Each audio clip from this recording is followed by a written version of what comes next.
ప్రత్యేక అభినందన తెలుస్తూ స్వాగతం పలుకు కార్యక్రమానికి మన అశోక్ గారు, అదేవిధంగా బుల్లెట్ వెంకన్న గారు, అదేవిధంగా ద్వారా స్టార్ట్ చేయాలని చెప్పేసి మిగతా మిత్రులు చెప్తే స్టేజ్ బయటకు వచ్చేసి కూర్చుందామని చెప్పేసి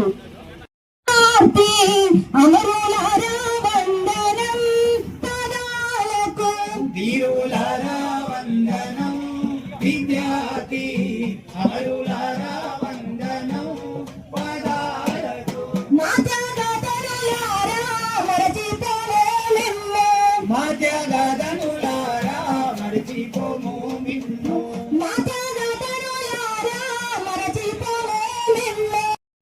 జోహార్ తెలంగాణ మన వీరులకు, జోహార్ తెలంగాణ మన వీరులకు.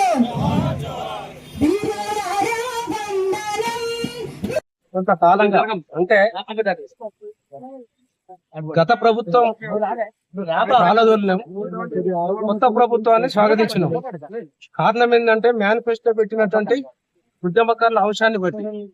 కానీ ఈ ప్రభుత్వం కూడా మేనిఫెస్టో వరకే పరిమితం చేసింది తప్ప ఆచరణకు నోచుకోలేని కాలంలో ఈ ఉద్యమకారులు అందరూ కూడా రోడ్ల మీదకి వచ్చే అవకాశాలు ఉన్నాయి.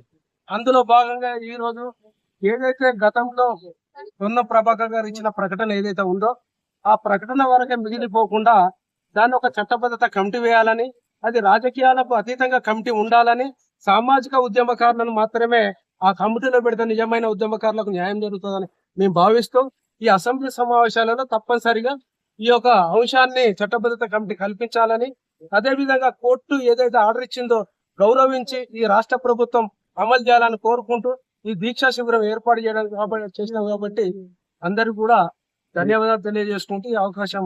మీ పేరు చెప్పండి. నా పేరు కుమారస్వామి, గోధుమల కుమారస్వామి, తెలంగాణ ఉద్యమకారుల ఆకాంక్ష రాష్ట్ర చైర్మన్. గడ్డ నుండి తెలంగాణ ఉద్యమ ఆకాంక్షల వేదిక తరఫున ఈ ప్రభుత్వానికి ఈ రోజు ఒకరోజు దీక్ష చేస్తూ ఒక గట్టి వార్నింగ్ గా మేము చెప్పదలుచుకున్న విషయం ఏంటంటే, ఏదైతే ఎలక్షన్స్ ముందు మీరు ఉద్యమకారులకు హామీ ఇచ్చినారో దాన్ని చట్టబద్ధత చేసి ఖచ్చితంగా ఈ అసెంబ్లీ సమావేశాల్లోనే దానికి ఒక రూపం ఇవ్వాలని చెప్పి డిమాండ్ చేస్తున్నాం.